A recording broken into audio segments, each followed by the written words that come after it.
그래서 오늘 이제 남은 것은 우리 주님의 재림이라는 거죠. 다시 오심을 우리가 아직 남아있네요. 그래서 오늘 우리가 함께 이 말씀의 부분입니다. 우리가 볼 말씀, 주님은 반드시 다시 오십니다. 아멘. 이런 말씀, 우리가 마라나타라는 것을 찬양을 드렸잖아요.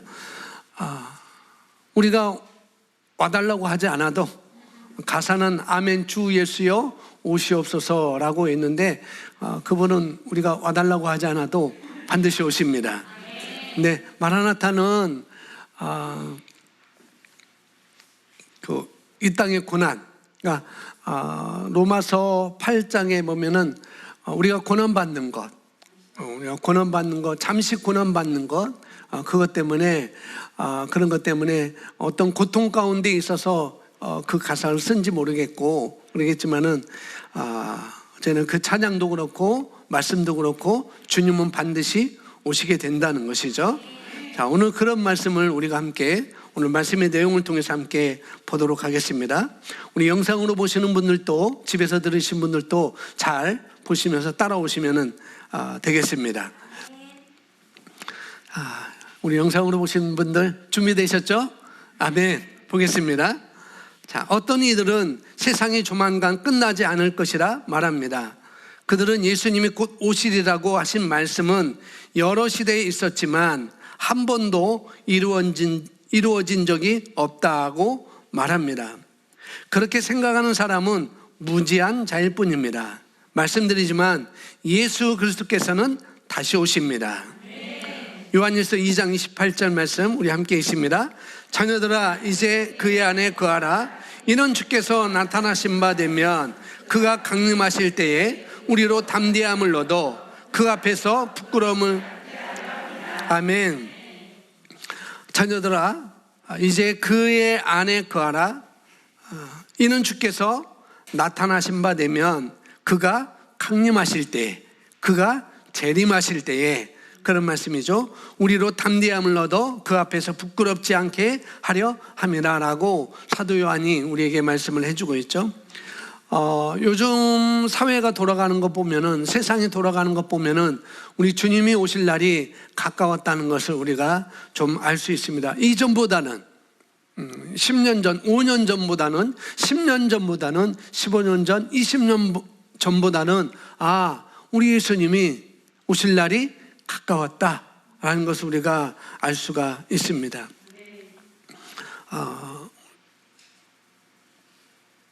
정말 가까웠다는 걸 우리가 실감을 할 수가 있는 것이죠. 그래서 우리가 주님의 재림에, 우리 주님의 다시 오심에 초점을 맞추는 것은 아주 중요한 일이라고 볼 수가 있습니다.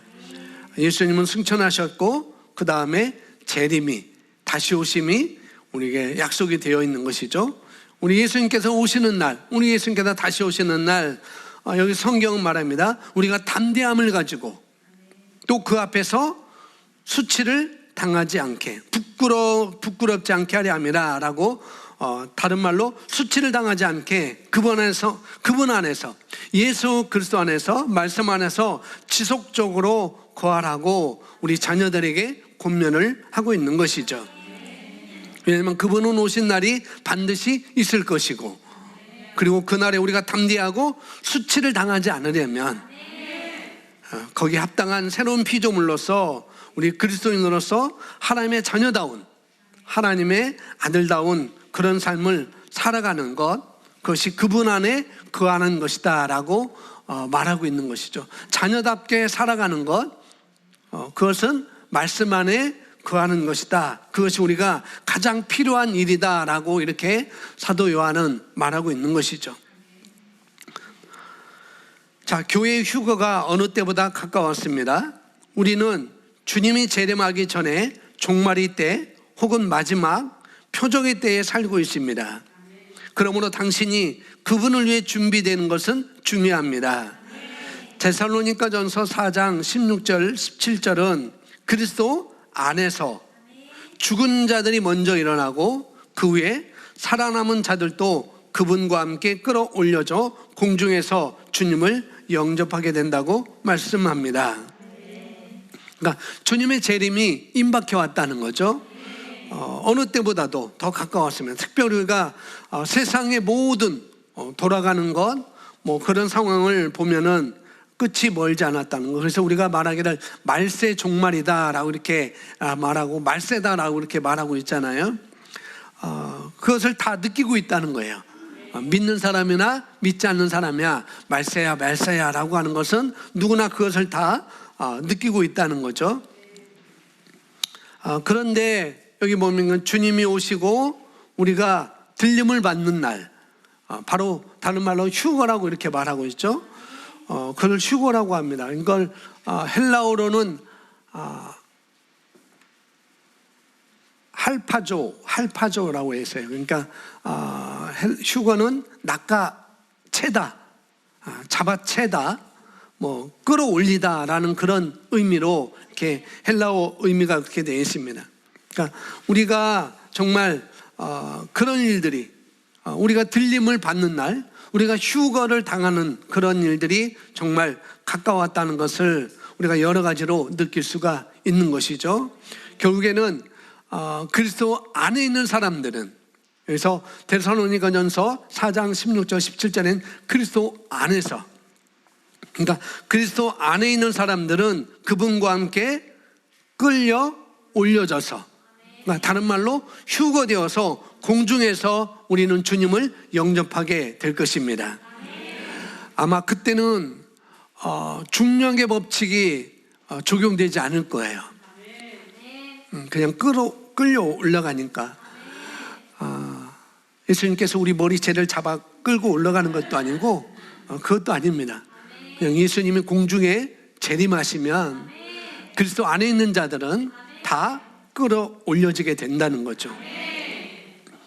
뭐 예수님이 낚싯대를 가지고 한 사람한테 딱 들어서 딱 이렇게 오는 것도 아닐 것이고, 우리는 그렇게 끌어 올려지는 것, 휴거당하는 것이 아니고, 그리스도 안에 있는 자들은 자발적으로, 자동적으로 주님의 재림의 날에 우리는 그렇게 휴거를 당할 것입니다. 아멘. 그러므로 그분을 위해서 우리가 그런 날이 있음을 우리가 알아야 되는 것이고, 또 그렇게 알고 있다면은 우리가 그분을 위해서 살 준비하고 사는 것이 중요하다는 것이죠. 항상 우리가 인식하는 것입니다. 주님 오실 날이 너무나 가까웠다. 우리 주님은 반드시 오시게 되는구나. 이런 항상 이런 의식 가운데, 인식 가운데 사는 것이 중요한 것이죠. 자, 예수님이 하늘로 올라가신 날, 그것은 아주 특별한 사건이었습니다. 사도행전 1장 9절에서 11절은 예수님의 승천에 대해서 우리에게 알려줍니다. 함께 이 말씀을 마치시고 함께 읽어보겠습니다. 시작. 이 말씀을 마치시고 그들이 보내되 올라가시니 구름이 그를 가두어 보이지 않게 하다가 올라가실 때 제자들이 자세히 하늘을 쳐다보고 있는데 흰옷 입은 두 사람이 그 곁에 서서 이르되 갈릴리 사람들아 어찌하여 서서 하늘을 쳐다보느냐. 너희 가운데서 하늘로 올리신 이 예수는 하늘로 가심을 본 그대로 오시리라 하였느니라. 아멘. 예수님께서는 이 사도행전 1장을 보면은 그런 내용이죠. 예수님께서 제자들에게 예루살렘을 떠나지 말고 아버지께서 너에게 약속하신 것을 기다리라 라고 이렇게 예수님이 승천하시기 전에 그렇게 말씀하시죠. 그리고 떠나지 말고 있으라 라고 하면서 성령으로 세례를 받으라 라고 예수님이 말씀합니다. 그리고 우리가 알고 있듯이 사도행전 1장 8절에 성령이 너희에게 임하시며 너희가 권능을 받고 능력을 받고 어떻게 해요? 온 예루살렘으로 시작해서 온 유대로, 그 다음에 사마리아로, 그 다음에 땅끝까지 이르러 너희는 내 증인이 되라 라고 예수님이 그렇게 말씀하십니다. 그리고 갑자기 이 말씀하시고 갑자기 예수님께서 하늘로 올라가시죠. 승천하십니다.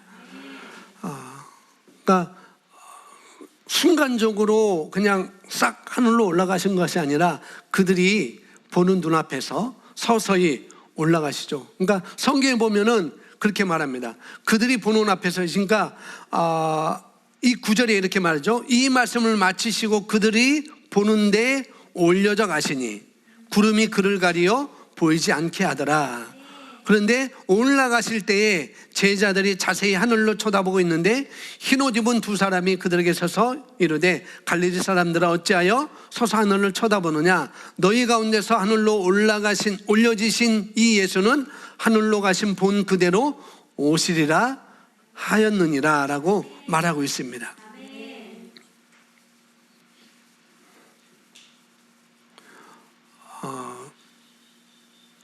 예수님이 올라가고 계시고 두 증인이 천사라고 말하네요. 천사가 이 제자들한테 그렇게 말하고 있죠.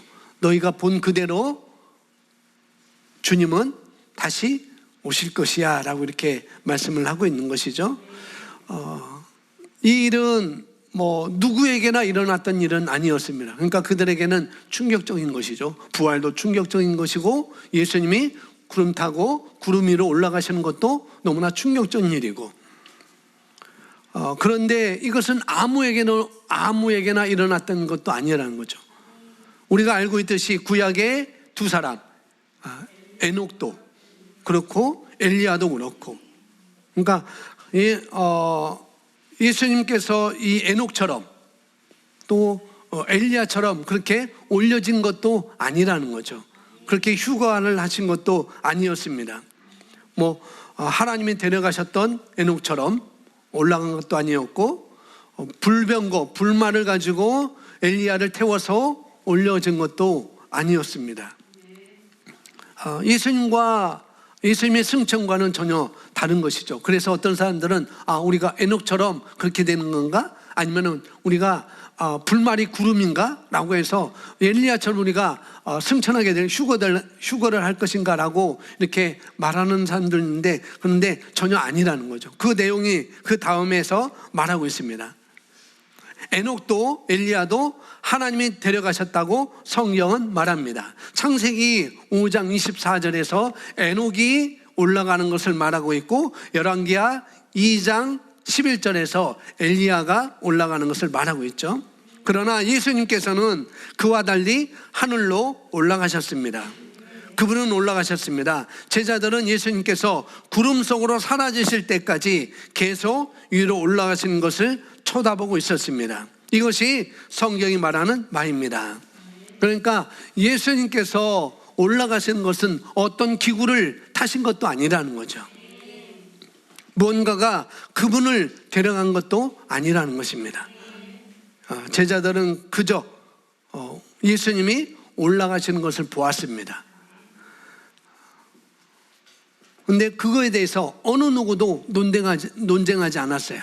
제자들도 논쟁하지 않고 어느 누구도 논쟁하지 않았습니다. 너무 많은 사람들이 그 장면을 봤기 때문에 예수님은 그렇게 가버리신 것이죠. 제자들이 거기 서서 그 놀라움에, 예수님이 가시는 그 모습을 보고 그 놀라움에 하늘을 쳐다보고 있는 동안에 두 천사가 다가와서 그들에게 말하죠. 11절에 이렇게 말합니다. 말하기를 너희 갈릴리 사람들아 어찌하여 너희는 하늘을 쳐다보고 서 있느냐. 너희를 떠나 하늘로 들려 올라가신 이 예수는 너희가 하늘로 가신 본 그대로 오시리라. 그러니까 제자들에게 그분은 다시 오신다고 말하고 있죠. 제자들에게 말한 뿐만 아니라 오늘 우리에게도 그렇게 말씀하신 것입니다. 예수님은 반드시 다시 오십니다. 오늘 우리가 이 예배를 왜 드리는가? 우리가 이 설교를 우리가 설교를 왜 하는가? 우리가 왜 이 복음을 전해야 되는가? 바로 예수님이 다시 오시기 때문이라는 거죠. 그 이유밖에 없습니다. 예수님께서 다시 오시기 때문에 그분은 다시 오십니다.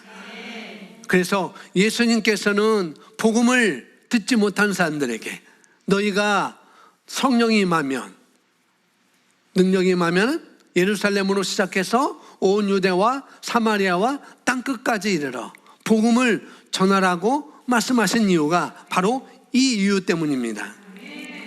이 이유 때문에 오늘날 내가 지금 이 자리에 남아있는 거예요. 내가 죽지 않고 이것을 증거하라고 예수님이 다시 오신다는 것, 이 복음을 전하라고 우리가 이 시간에 이 자리에 앉아 있는 것이고 이 말씀을 듣는 것이고 우리가 전도하는 것이고 우리가 이 땅에 남아있는 이유가 바로 그 이유가 되겠습니다.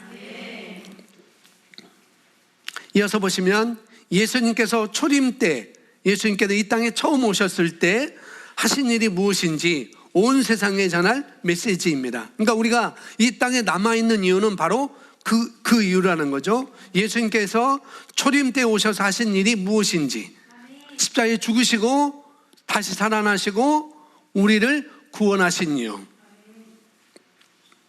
그분은 우리가 전할 온 세상에 전할 메시지입니다. 따라서 예수님께서 재림하실 때에 많은 사람들이 그분을 위해 준비될 것이며 그때 그들은 주님과 함께 갈 것입니다. 아멘. 그래서 주님의 다시 오심을, 그러니까 주님의 강림하심을, 주님의 재림을 준비하는 것이 우리가 설교하는 것이고 우리가 복음을 전하는 것이고 우리가 전도하는 이유라는 것입니다. 우리는 단순히 말만 하는 것이 아니고 종교적인 프로그램을 소개하는 것도 아니고요. 이것은 기독교에 대해서 괜찮은 종교야, 기독교는 믿을 만한 종교라고 이렇게 흥분하게 하려는 것도 아니라는 거죠. 기독교는 우리가 알고 있듯이 종교가 아닙니다. 종교는 사람이 만든 것이죠. 그러나 기독교는 사람이 만든 것이 아니고, 그래서 기독교는 종교가 아니라는 것입니다. 기독교가 뭔지 그 다음에 설명하고 있습니다. 자, 기독교는 읽어보겠습니다. 시작.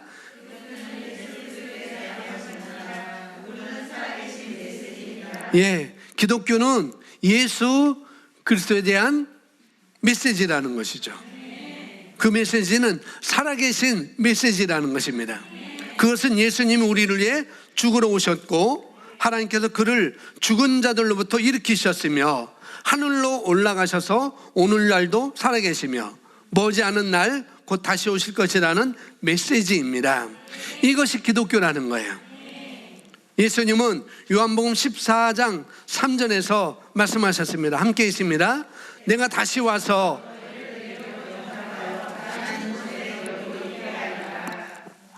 또한 사도 베드로는 주님의 재림과 재림에 앞서 일어난 일들을 언급하며 이렇게 말했습니다. 그러나 시작.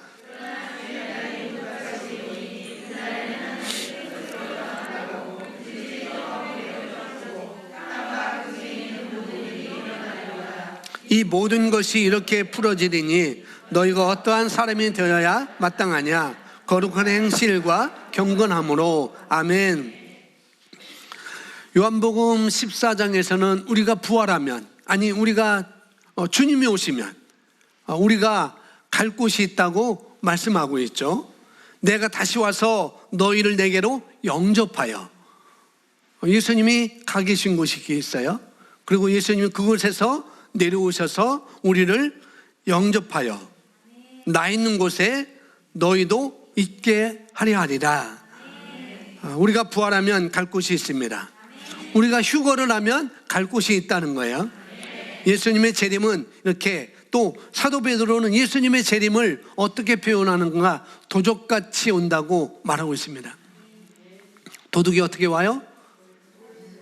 몰래 오잖아요.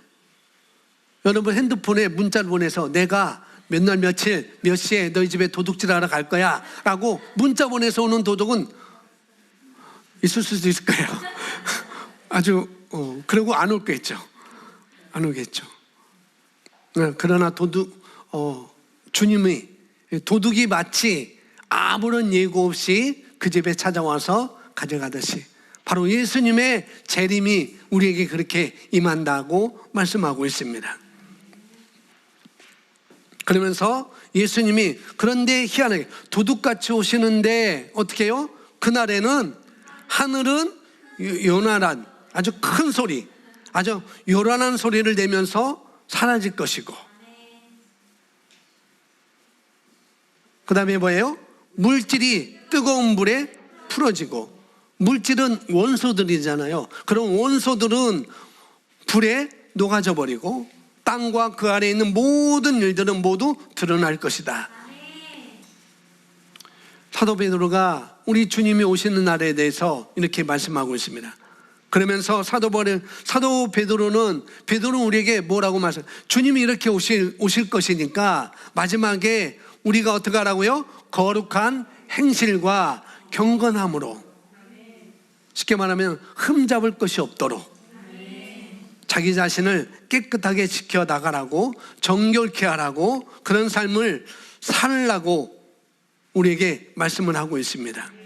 로마서 8장 19절에 보면은 여기 사도 베드로가 말하는 것처럼 모든 일이 드러나, 그 중에 물질이 뜨거운 물에 풀어지고 땅과 그 중에 있는 모든 일이 드러나리로다 라고 말하는 것. 로마서 8장 19절에 피조물들이 고대하는 것은 하나님의 아들들이 나타나는 것을 기대하고 있다라고 말하고 있죠. 예수님의 재림을 말하고 있고 우리의 부활을, 우리의 휴거를 말하고 있습니다. 아멘. 자, 계속 보겠습니다. 자, 성경은 예수께서 다시 오실 거라고 말씀합니다. 그리고 나서 우리에게 그분의 재림에 대해서 흥미롭게 묘사하고 있습니다. 놀랍게도 성경은 예수님께서 그의 성도들과 함께 오실 거라고 말씀합니다. 자, 데살로니가전서 4장 14절입니다. 예수께서 죽었다가 다시 살아나신 것을 우리가 믿는다면 그와 같이 하나님께서는 예수 안에서 잠든 자들도 그와 함께 데리고 오시리라. 아멘. 성도들과 함께 오시겠다고 성경은 말하는데 어떻게 그럴 수 있을까요? 자, 예수님 안에서 잠든 자들은, 그러니까 먼저 죽은 자들이죠. 죽은 자들은 하나님께서 그분과 함께 데려오실 거라라고 성경은 말하고 있습니다. 이미 죽은 자들은, 죽은 자들이라고 말하지 않고 잠자고 있는 자들은, 이미 이 세상을 떠난 사람들은 예수님과 함께 올 것입니다. 왜요? 성경에서 그렇게 말하고 있으니까. 그래서 우리는 그분이 성도들을 위해서 오실 거라고 생각하잖아요. 우리를 위해서 오실 거라고 생각하고 있잖아요. 그것도 맞습니다. 주님 오실 때, 주님이 재림하실 때, 그때 살아있는 사람은 바로 살아있는 사람들을 위해서 오실 것이고, 먼저 죽은 자들은, 먼저 잠자던 자들은 예수님과 함께 올 거다라고 이렇게 성경은 말하고 있습니다. 그러니까 성도들을 만나러 오는 것도 있지만은 성도들과 함께 또 오실 것이다 라고 이렇게 성경은 말하고 있는 것이죠. 그래서 성경이 말한 그대로 예수님은 그분의 성도들과 함께 이 땅에 오실 것입니다. 예수님이 언제 오실지 모르겠지만 여러분이 살아있다고 한다면, 그때까지 살아있다고 한다면 이미 잠자고 있는 성도들, 죽은 자들, 예수님을 믿고 그 안에 있어서 죽은 자들과 함께 오는 것을 여러분이 볼 것이고, 예수님 오시기 전에 여러분이 죽는다면 그러면 예수님 오실 때 여러분이 부활할 것이고, 그 다음에 예수님과 함께 이 땅에 공중에서 여러분이 함께 재림할 거다라고 말씀을 하고 있는 것이죠. 이어서 보겠습니다.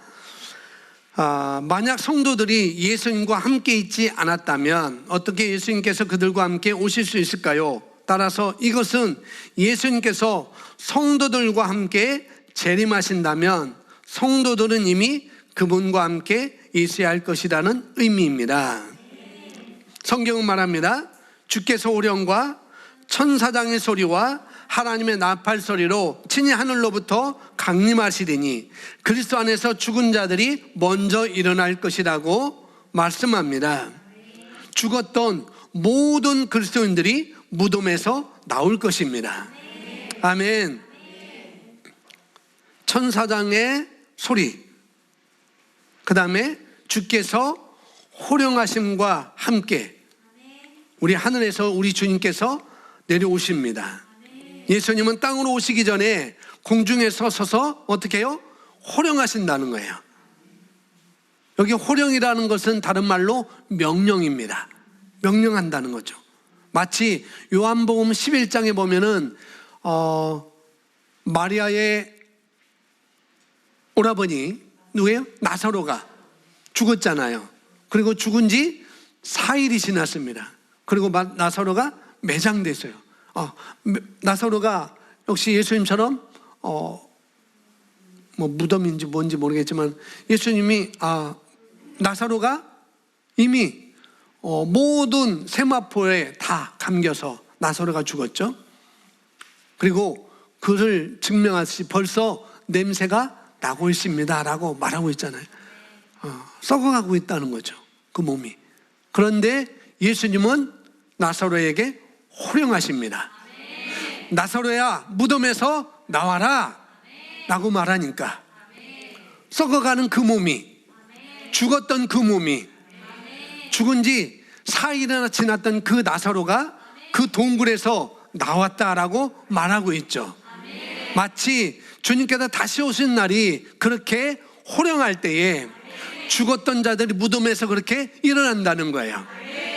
할렐루야. 주님 오시기 전에 만약에 여러분이 죽었다고 한다면 여러분은 다시 살아있는 몸으로 다시 일어날 것입니다. 그것이 바로 우리라는 것이죠. 아멘. 우리 주님이 재림할 때 그 호령으로 죽은 자들이 먼저 일어날 것이다 라고 말하고 있습니다. 그리스도 안에서 죽은 자들, 그들이 바다에서 묻혔든지 그들에서 공중에서 분해됐든지 아무런 상관이 없어요.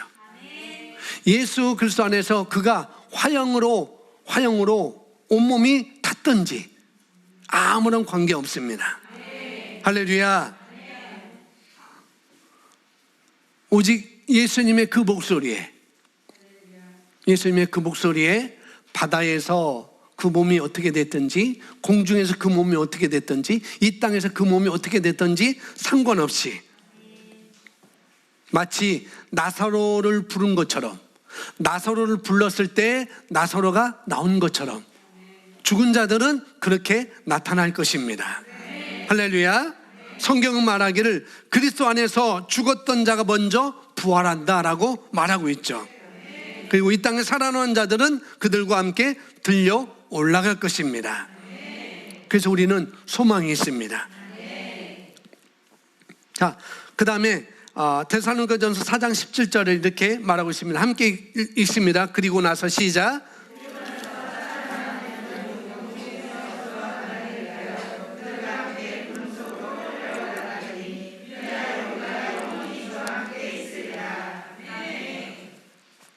14절에서는 예수 안에서 잠든 자들도 예수님과 함께 올 것이고, 그리고 16절에서는 그 나팔 소리로 친히 하늘로부터 강림하신다고 말씀하고 있고, 그래서 그 안에서 예수 그리스도를 믿다가 죽은 사람들은 다 무덤에서 일어날 것이다.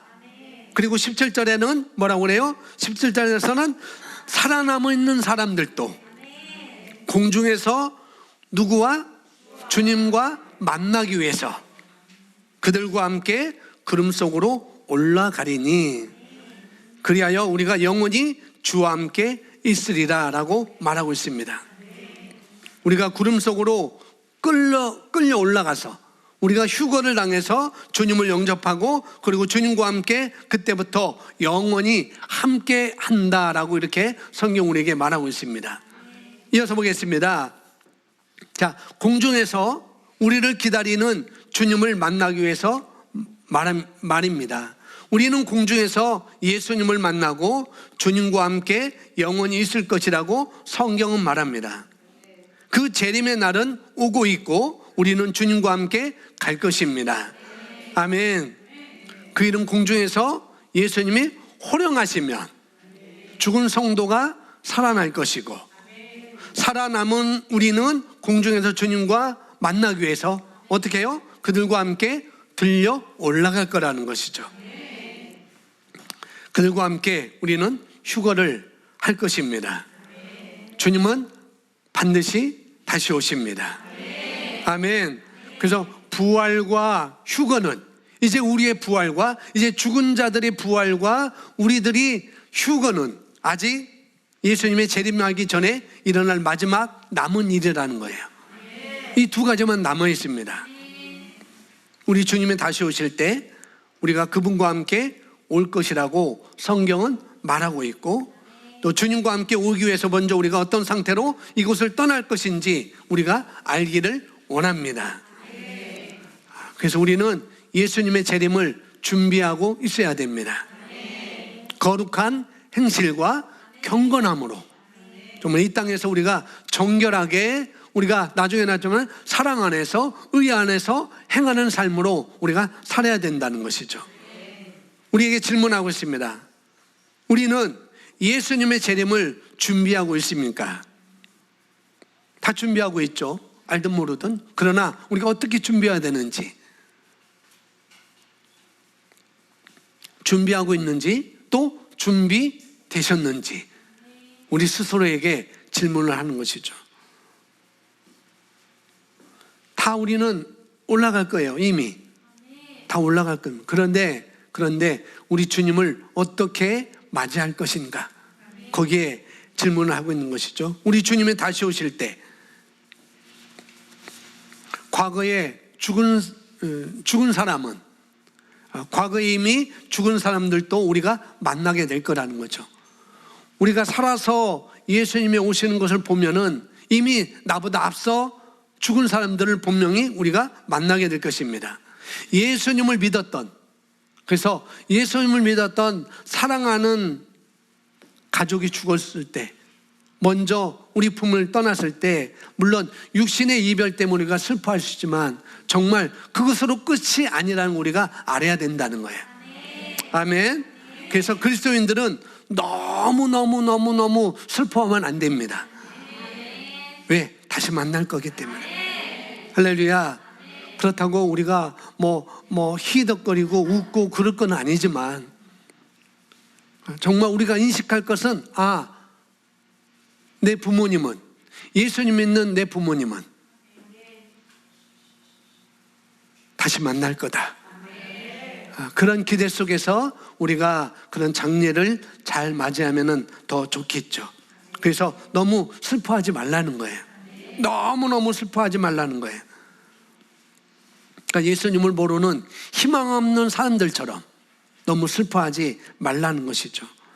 예수님 안에서 잠든 자들은, 이미 잠든 자들은 하나님께서 그분과 함께 데려올 거다라고 성경은 말하고 있습니다. 그들과 함께 예수님은 분명히 올 것입니다. 아멘. 그래서 우리는 우리 눈으로, 내가 살아있다고 한다면, 여러분이 살아있다고 한다면 여러분 눈으로 예수님과 함께 그들을 볼 것입니다. 할렐루야. 자, 그래서 마지막 어떻게 해야 되는가? 휴거에 초점을 맞추십시오. 매일 주님을 기다리는 자로서 그분의 재림을 항상 심령에 지니고 살아가십시오. 사랑 안에서 행하십시오. 의 안에서 행하십시오. 그리고 스스로 준비되는 동안 당신의 주변 사람들도 준비되도록 그들에게 하나님의 말씀을 전하고 가르치십시오. 아멘. 우리 주님이 오시고 그 다음에 우리가 들림을 받는, 휴거를 받는 그런 일이 정말 가까웠다는 것을 우리가 여러 가지로 느낄 수가 있습니다. 휴거에 초점을 맞춘 사람이 어떻게 살아야 되는지, 나는 주님의 재림을 준비하고 있습니다 라고 하는 사람이 어떻게 살아야 되는지 마지막에 우리에게 정확하게 이 얘기를 해주고 있습니다. 사실 우리 예수님께서 몇 년 후에 오시든, 3년 후에 오시든, 7년 후에 오시든, 10년 후에 오시든, 그것은 우리가 시간이 얼마 남았는지 우리가 알 수 없지만은 우리가 이 휴가에 초점을 두는 그런 삶은 바꾸지 않는다는 거예요. 3년 후에 오시든지 7년 후에 오시든지 휴거를 기다리는 삶은 바뀌지 않는다는 거죠. 안 오나 보다라고 우리가 방탕하게 사는 것도 아니라는 것이죠. 그런 휴거에 초점을 두고 사는 사람은 예수님이 반드시 다시 오실 거야 라고 인식하고 사는 사람들은 3년이 지나든지 7년이 지나든지 10년 후에 그분이 오시든지 그 삶을 준비하는 그 사람의 삶은 바뀌지 않는다는 거죠. 늘 똑같습니다. 더 인식하고, 더 사모하고, 더 기다리고. 할렐루야. 마치 마라나타 찬양을 우리가 불렀던 것처럼 그렇게 그런 소망하는 마음으로, 그런 믿음의 그런 기대하는 마음으로 우리가 준비하고 사는 것이죠. 그래서 우리가 3년 후에도 오셔도, 예수님이 3년 후에 오셔도, 뭐 7년 후에 오셔도, 10년 후에 오셔도 우리는 그렇게 살아야 되는 것이죠. 늘 똑같은 마음으로, 기다리는 마음으로, 아, 주님은 반드시 다시 오시는구나. 그런 마음으로 3년 후에도, 7년 후에도, 10년 후에도 우리는 그렇게 사는 것입니다. 할렐루야. 그래서 휴거에 맞춘 삶에 대해서 설명하고 있는데요, 항상 그분의 재림을 심령에 지니고 살아라 라고 말하고 있습니다. 다른 말로 항상 의식하라는 거예요. 항상. 그래서 마치 예수님이 먼 훗날 오실 것 같이, 아니면은 안 오실 것 같이, 그렇게 사는 삶은 세상이 그냥 흘러가는 대로, 세상의 풍조에 따라 그냥 사는 것이죠. 악인들의 죄를 따르고 죄인들의 자리에 앉고 그렇게 사는 것이죠. 그런 삶은 우리 그리스도인 삶에 합당한 삶이 아니라고 여기서 말해주고 있습니다. 실제로 우리는 예수님의 재림을, 예수님의 다시 오심을 항상 지니고 살고, 그리고 어떻게 해요? 사랑 안에서 행하고, 그리고 의 안에서 행하고, 그리고 우리 자신이 그것을 잘 준비해가는 동안 주변에 있는 사람들에게 복음을 전파하고, 또 그들에게 하나님의 말씀을 전하고 가르치는 그런 사람이라면 언제 주님이 오신다 하더라도 우리는 온전한 자로 예수님 앞에 발견될 것입니다. 아멘. 자, 바울은 로마서 13장 11절에서 주님의 재림입니다. 주님의 재림을 준비하는 우리에게 권면합니다. 함께 있습니다. 뿐만 아니라 우리가 그때를 아노니 지금은 바로 잠에서 깨어나야 할 시간이로다. 이는 지금이 우리가 처음 믿은 때보다 우리의 구원이 더 가까워졌습니다. 밤이 많이 지났고 낮이 가까웠느니라. 그러므로 어둠의 행위를 벗어버리고 빛의 갑옷을 입자. 낮에와 같이 단정히 행하고 흥청거리거나 술 취하지 말며 음란하거나 방탕하지 말며 다투거나 시기하지 말고 오직 주 예수 그리스도로 옷 입고 정욕을 채우기 위하여 육신의 일을 계획하지 말아라. 아멘. 여기 휴거 이야기를 하면서 주님의 재림을 이야기하면서 우리 주님의 다시 오심을 얘기하면서 또 휴거에 또 우리가 들림을 받는 것에 초점을 맞추고 사는 우리들의 삶에 대해서 이렇게 말하고 있습니다. 성경이 그렇게 얘기를 해요. 지금 바로 잠에서 깨어나야 할 때다. 그렇게 말하고 있죠. 잠에서 깨어나면은 어떻게 해요? 늘 자고 있지 말라는 거죠. 그래서 마태복음에서 항상 깨어 있으라라고 말하고 있죠. 달란트 비유라면서 어떻게 해요? 항상 너희는 깨어 있으라라고 말하고 있습니다. 그리고 어떻게 해요? 지금은 우리가 처음 믿은 때보다 우리의 구원이 더 가까워졌다. 우리가 주님의 재림이 더 가까워졌다라고 이렇게 말씀을 하고 있고요. 그렇죠? 그래서 우리가 오늘 이 시간도 우리의 구원은 더 가까워지고 있습니다. 우리의 부활은, 우리의 휴거는 더 가까워지고 있다는 거죠. 주님의 재림은 더 가까워지고 있습니다. 그러면서 밤은 지났고 낮이 가까워졌다라고 말하고 있고요. 어둠의 행위를 벗어버리고 빛의 갑옷을 입자. 자, 여기서 빛의 갑옷을 입는 것은 우리가 바로 말씀 안에서, 어디 안에서? 말씀 안에서 우리 자신을 인식하고 또 영혼 구원을 목표로 삼고 또 하나님의 나라를 확장하는 그런 것에 목표를 두고 우리가 매일매일 사랑 안에서 기능하고 그리고 또요, 우리가 의 안에서 걷는 것, 이것이 바로 빛의 갑옷을 입는 거라고 말할 수가 있습니다.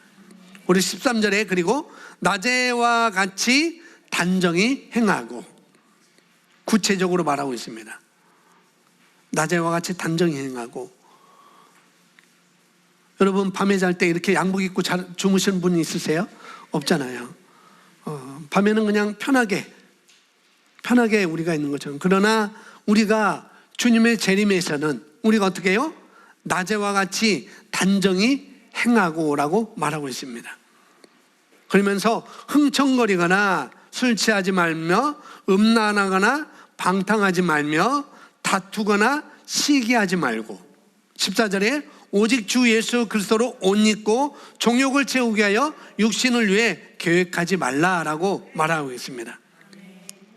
쉽게 말하면 육신적으로 살지 말고 예수 그리스도로 옷 입고 그리스도인답게, 그리스도인답게 살아가라라고 말하고 있습니다. 할렐루야. 우리는 우리 예수님이 다시 오실 것이 임박했다는 이 사실을 우리가 알아야 됩니다. 우리 예수님은 곧 다시 오십니다. 할렐루야. 그리고 알았다고 한다면 어떻게 해요?